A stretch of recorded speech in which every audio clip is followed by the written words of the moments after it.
सर्वांना ओम नमो नारायण.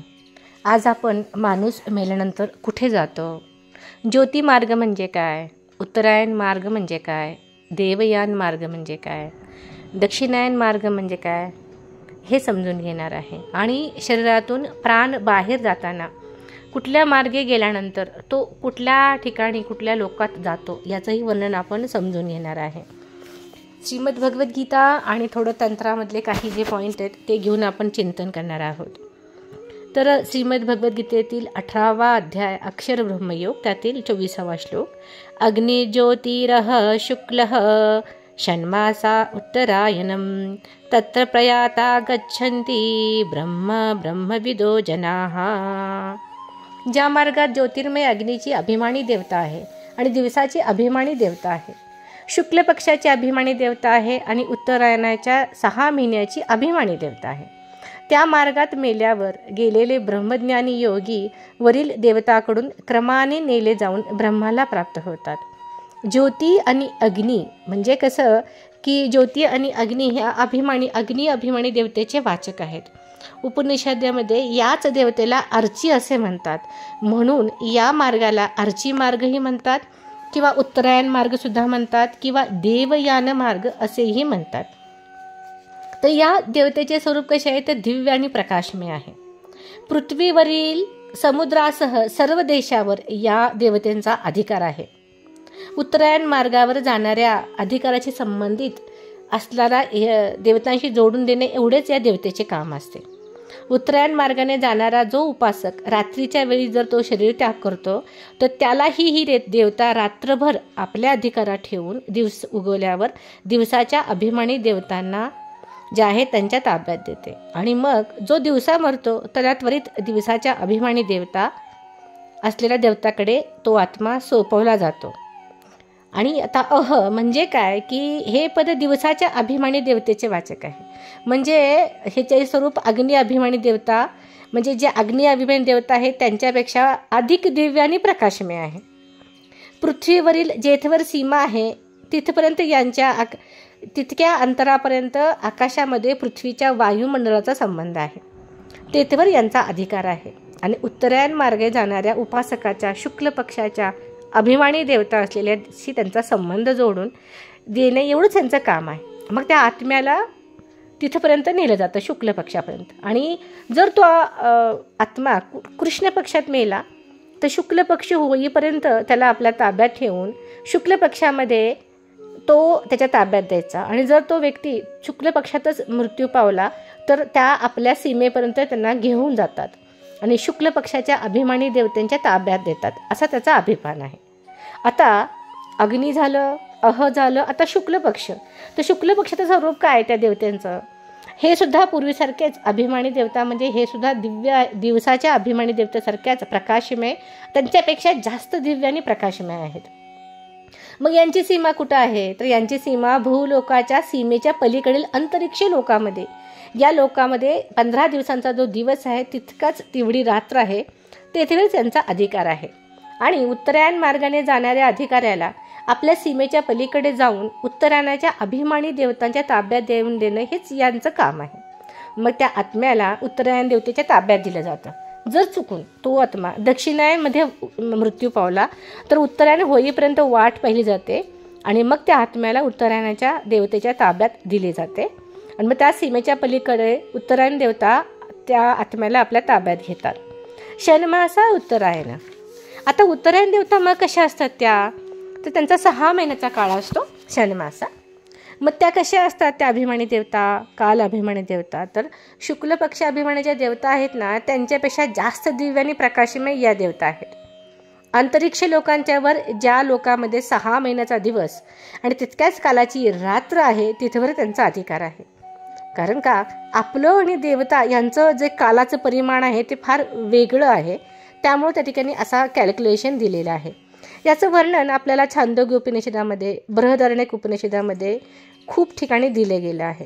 आता हे उत्तरायणच्या देवता त्या आत्म्याला संवत्सराच्या अभिमानी देवतापर्यंत पोहोचवतात. मग काय होतं, मग इथं संवत्सराच्या अभिमानी देवता काय असते तर ती त्या सगळ्या त्या आत्म्याला, ज्या आत्म्याला ताब्यात घेतले त्याला सूर्य लोकापर्यंत पोहोचवतात.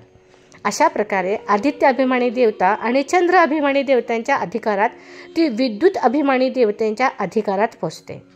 आणि मग तिथून ते भगवंताच्या सहचर तिथं जे आहेत, म्हणजे जर तो शिवभक्त असेल तर शिवलोकी जाईल, जर वैष्णव भक्त असेल तर गोलोकवासी किंवा वैकुंठ भक्ती, कृष्ण भक्त असेल तर गोलोकवासी होईल, जर श्रीराम भक्त असेल तो साकेतवासी होईल, वैष्णव असेल तो वैकुंठात जाईल, देवीचा असेल तर देवी लोकात जाईल. अशा प्रकारे ज्या उच्च कोटी देवतेची त्या आत्म्याने साधना केली असेल तिथपर्यंत ही देवता, संवत्सरी देवता सूर्यापर्यंत पोहोचून आणि चंद्रापर्यंत पोहोचून ह्या दोन्ही देवता तिथपर्यंत या आत्म्याला घेऊन जातात. म्हणजे तिथल्या जे बाकीचे देवता आहेत त्या लोकातल्या त्या देवता त्या आत्म्याला आपल्या लोकात घेऊन जातात. तर ब्रह्मविद म्हणजे काय, तर श्रद्धेनं किंवा परोक्ष भावाने उपासकाने जेव्हा साधना केली तेव्हा त्याला जे ब्रह्माचं पद प्राप्त होतं, जे ज्ञान प्राप्त होतं, ते प्राप्त झाल्यावर त्याला ब्रह्मविद म्हणजे जो ब्रह्म जाणतो असं त्याला म्हणता येतं. ब्रह्म हा शब्द इथं सगुण परमेश्वराचा वाचक आहे. परंतु ते कसं असतं, कधीही न नष्ट होणाऱ्या नित्यधामामध्ये पोचल्यावर तिथं भगवंताला त्याला पाहण्याचं भाग्य मिळतं. आणि नित्यधामाला म्हणजे आत्ता मी जे मगाशी बोलले, सत्यलोक, परमधाम, साकेत लोक, गोलोक, वैकुंठ लोक, ब्रह्मलोक, देवी लोक अशा लोकात त्या आत्मा पोहोचतो. आता हा झाला काय मार्ग, उत्तरायण मार्ग, अर्ची मार्ग. आता आपण बघूया दक्षिणायन मार्ग. तर हा कसा आहे, तर गीता अध्याय 8 अक्षर ब्रह्मयोग 25वा श्लोक. धूमो रात्रिस्तथा कृष्णः षण्मासा दक्षिणायनं तत्र चांद्रमसं ज्योतिर्योगी प्राप्य निवर्तते. तर ज्या मार्गात धुराची अभिमानी देवता आहे, रात्रीची अभिमानी देवता आहे, कृष्ण पक्षाची अभिमानी देवता आहे आणि दक्षिणायनाच्या 6 महिन्यांच्या अभिमानी देवता आहेत, त्या मार्गात मेल्यावर गेलेला सकाम कर्म करणारा योगी आपल्या देवताकडून नेला जातो. पुढे तो चंद्रतेजाला प्राप्त होऊन स्वर्गात आपल्या शुभ अशुभ कर्माची फळे भोगून परत येतो. हा धूम्रयान मार्ग किंवा दक्षिणयान मार्ग म्हणतात. का ह्याला धूम का म्हणतात, तर धूम अभिमानी देवता ह्या अंधकाराच्या देवता आहेत, त्यामुळं त्यांचं रूप कसं आहे, अंधकारमय आहे. अग्नी अभिमानी देवता प्रमाणेच यांचं सुद्धा अस्तित्व कुठपर्यंत आहे, पृथ्वीवरील समुद्रासह सर्व देशावर यांचा अधिकार आहे.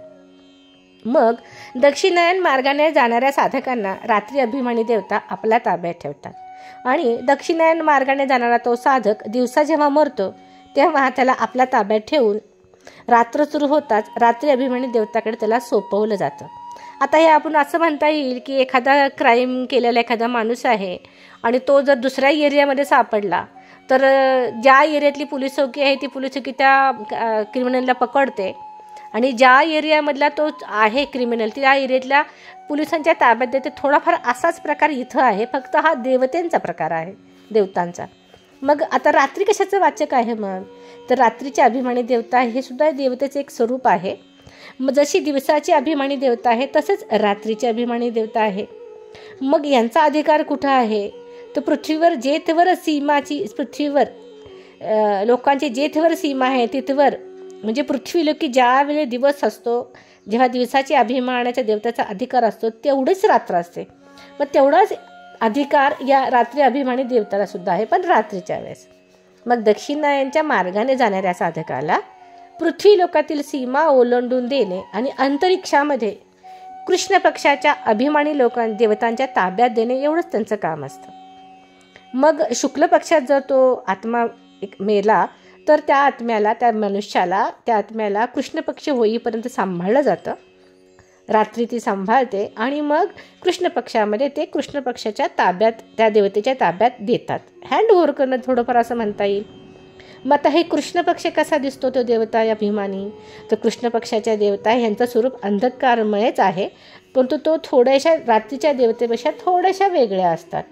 मग यांचा अधिकार 15 दिवस असतो आणि त्या आपल्या ताब्यात घेऊन त्या देवता, त्यांचा अधिकार कुठल्या एरियामध्ये आहे, तर त्यांचा अधिकार जसा शुक्ल पक्षाच्या अभिमानी देवतांचा अधिकार आहे तसंच यांचाही अधिकार तिथपर्यंतच आहे.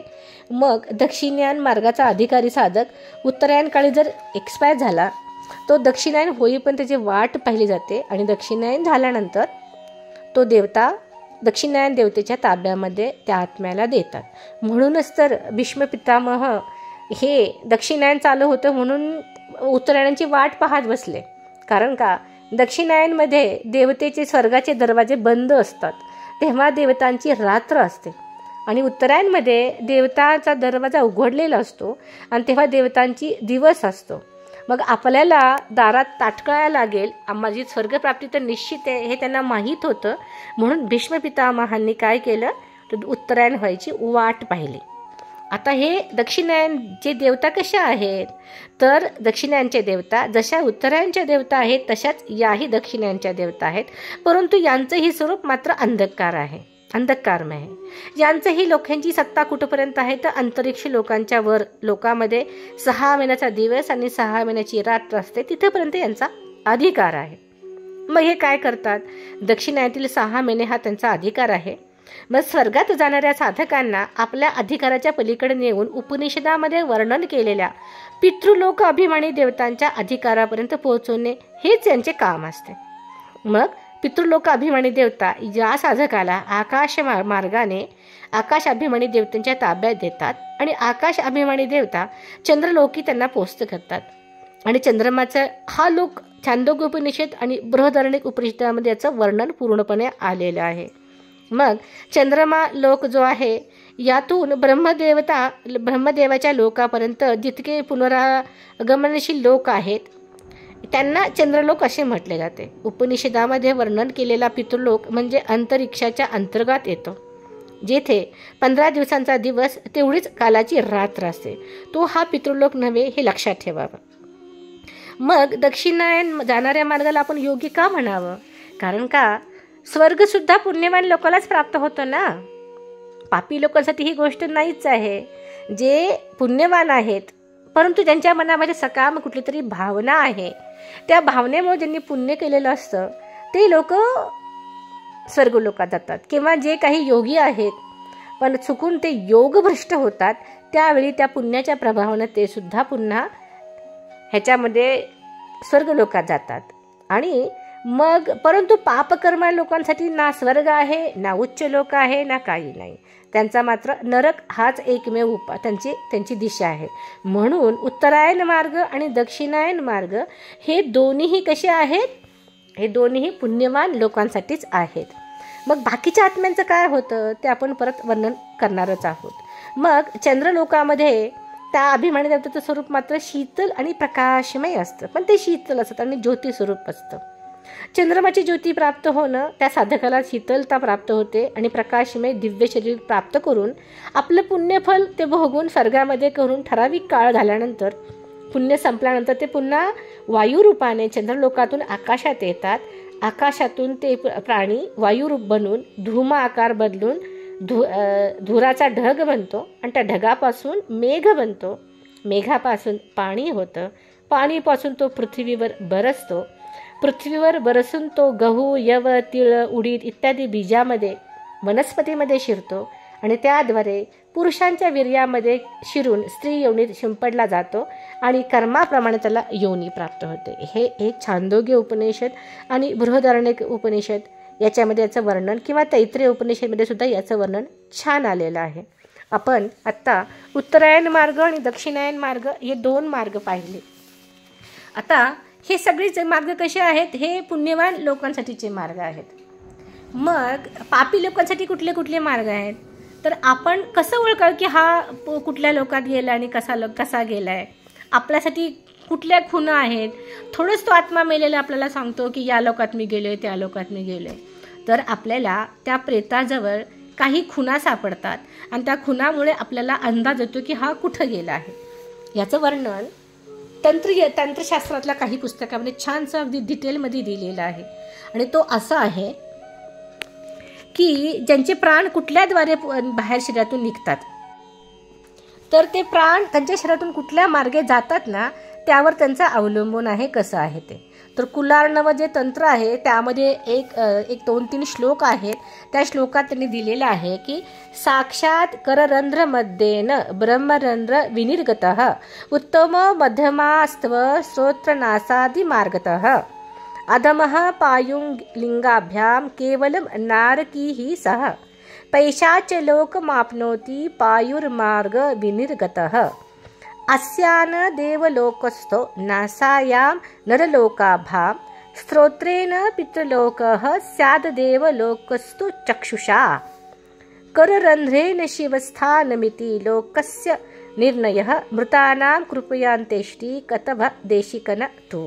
म्हणजे आपण ती लक्षणं बघावी की त्याचा जो प्राण आहे, प्राण, व्यान, अपान, समान आणि उदान, त्यातील आपल्या शरीरातील उदान वायू आपल्या शरीरातून तो जो हे आहे, आपला प्राण आहे, तो शरीराच्या बाहेर काढत असतो. मग त्यांच्यासाठी मग हे सगळे निर्णय आहेत. जो ब्रह्मरंध्रातून म्हणजे आपल्या मस्तकातून शरीर त्याग करतो त्याला तो मुक्तच असतो. मग त्याला बहिर्गमन जेव्हा जातो तो त्याची क्रिया केली किंवा नाही केली काही फरक पडत नाही. परंतु ज्याचं बाकीतून मुख, नाक, कान या मार्गातून बहिर्गमन होतं आणि कधी कधी गुदा, लिंग इथून सुद्धा बहिर्गमन होतं. परंतु लक्षात ठेवायचं आपण, ब्रह्मरंध्रातून ज्याचा प्राण बाहेर जातो तर तो मुक्तच आहे. त्याची काय क्रिया केली किंवा नाही केली काही फरक पडत नाही. जो टॉयलेट करून मरतो म्हणजे तिथून त्याचा प्राण निघतो तो पिशाच बनतो, नरकवासी असतो आणि त्यामुळं नरकगामी असतो. त्यामुळं त्या व्यक्तीला त्याचा क्रिया केली काय किंवा अंत्येष्टी केली किंवा नाही केली काय तरीही त्याला नरकवास हा ठरलेला आहे. किंवा पिशाच लोक हे ठरलेलं आहे. जो लघवी करतो आणि मरतो, जो टॉयलेट करतो आणि मरतो, ते आपण समजावं की हा पिशाच लोकामध्ये गेला आहे. मग यांचं तुम्ही क्रिया करा किंवा न करा तो माणूस नरकगामी आहे, पिशाच लोकात गेला आहे समजावं. मग क्रिया कोणाची करावी? ज्यांचा प्राण मुखातून गेलाय, नाकातून गेलाय, डोळ्यातून गेलाय, कानातून गेलाय, यांची क्रिया करावी. कारण का, शरीरामध्ये जो धनंजय वायू आहे तो वायू जोपर्यंत मुक्त होत नाही तोपर्यंत तो आत्म्याची गती जी ऊर्ध्वगामी आहे ती होत नसते. मग ज्यांचा प्राण मुखातून जातो ते कुठल्या लोकात जातात तर ते देवलोकवासी असतात. ज्यांचा प्राण नाकातून जातो ते पुन्हा मनुष्यलोकवासी होतात. ज्यांचा प्राण कानातून जातो ते पितृलोकात जातात. ज्यांचा प्राण डोळ्यातून जातो ते देवलोकात जातात. आणि मात्र ज्यांचा प्राण मात्र बहिर्गमन ब्रह्मरंध्रातून होतो त्यांचा शिवलोकामध्ये वास होतो, म्हणजे उच्च लोकामध्ये त्यांचा वास होत असतो. म्हणून अशा लोकांची अंत्येष्टी केली काय न केली काय, कारण का ते मुक्त असतात. मग मृत्यू आज आपण आत्म्याचे बहिर्गमन कसं होतं, शरीरातून तो कुठं आणि कसा जातो आणि मृत्यूनंतर ते कुशे त्या लोकात कशा तऱ्हेने जातात, त्यांचा तो प्रवास, आत्म्याचा प्रवास कसा आहे, आपल्या सनातन हिंदू धर्माप्रमाणे जो काही मार्गशास्त्रात सांगितलं आहे त्या शास्त्राच्या आधारे मी हे आज सांगितलेलं आहे. सर्वांना ओम नमो नारायण.